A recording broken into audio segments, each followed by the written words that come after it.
One day I will try to tell this story in full, but this video will be one of many to document my experience of navigating the refining process of being entrusted with various trials.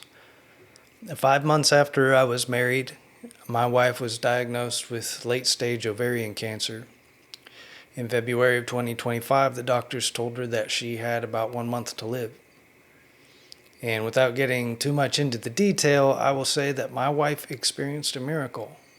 And I believe that that's why she's still here today. When my wife was sick and on her deathbed, the story of the Israelites at the Red Sea became very important to her. She likened her own situation to that of the Israelites, being backed into a corner, into an impossible situation with an army of oppressors at her back trying to close in and take her life. And months into her recovery, somehow I was able to go to the actual Red Sea where the Israelites crossed. I managed to bring home this piece of coral from that Red Sea, from the story that was written about thousands of years ago. I witnessed a miracle that allowed my wife to live. And I consider it a miracle that I was able to travel to the Middle East and I climbed what many consider to be the true Mount Sinai. It really makes no sense to me that I would be able to do that considering our financial situation, but He made a way, and I can only give credit to His kindness towards us. This trip caused me to study the Exodus story immensely, and God has used it to speak to me over and over again. We experienced a physical miracle that allowed my wife to live, but yet she still has cancer. She's recovering and she's getting better, and it was over a year ago now that the doctors told her that she wasn't going to make it, that she was on her way out. And it's a little surreal and hard to understand sometimes that my wife experienced a miracle that allowed her to live, but it's like she was healed, but not completely, or at least just not yet. And she's still walking out a very intense and life-altering recovery. She once likened it to being in a war-torn city. When the war ends, there's celebration, but the reality is that there's still hardship in the rebuilding of the city when the war cost you everything and all your resources seem to be used up. This is the situation that we're in. We were making plenty of money before the cancer, but my work was actually tied to her work. So when she became unable to work, I lost my income as well.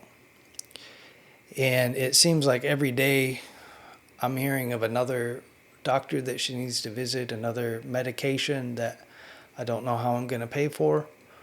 And the Lord has shown me time and time again that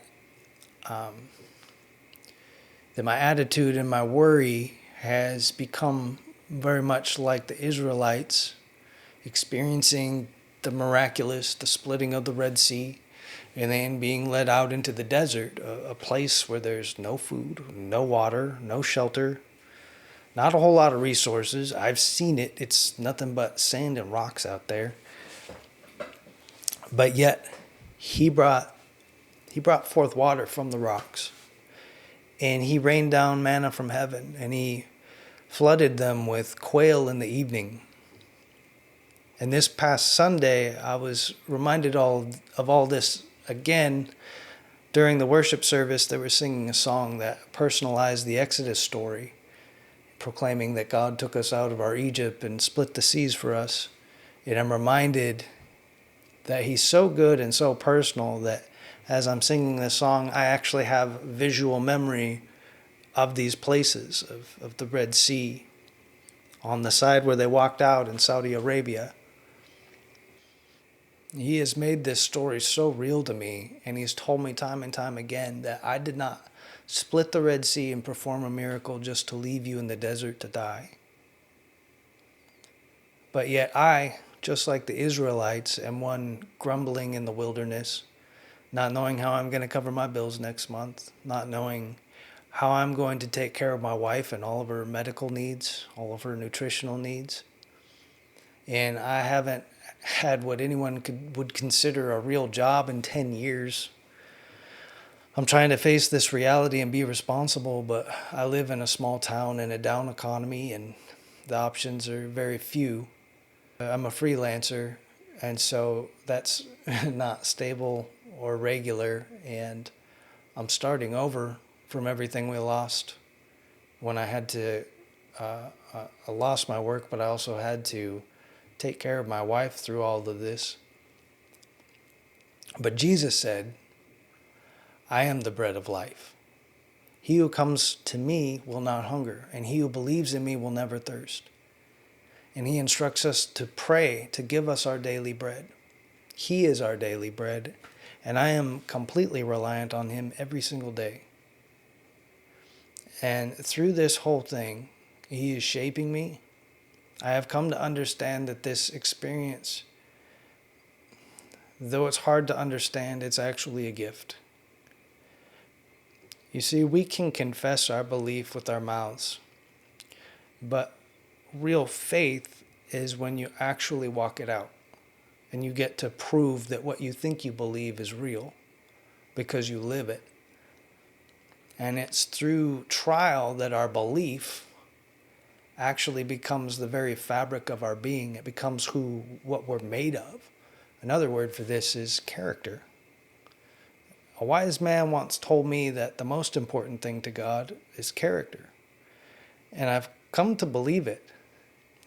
And I also don't think that character comes any other way but by walking through the wilderness and being tested with fire. I say all this just to begin to share my story and to glorify God, and to share the testimony of his goodness, and to remind you that if he leads you into a wilderness, it is for the purpose of strengthening your faith, strengthening your reliance on him. And when you're in those moments where you're reliant on him, you also get to experience the miraculous. You get to see him come through for you over and over again. And he's come through for us every single day. And I can only say that we're living in a time right now where his bride needs to be purified. And I'm not sure that that comes except through fire.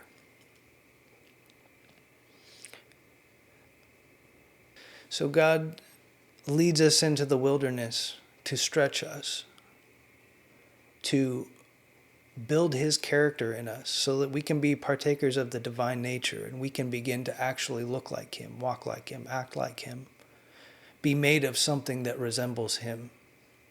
It's not to leave us to die, it's to conform us to his image and to give us the true bread and the true life that only comes from heaven.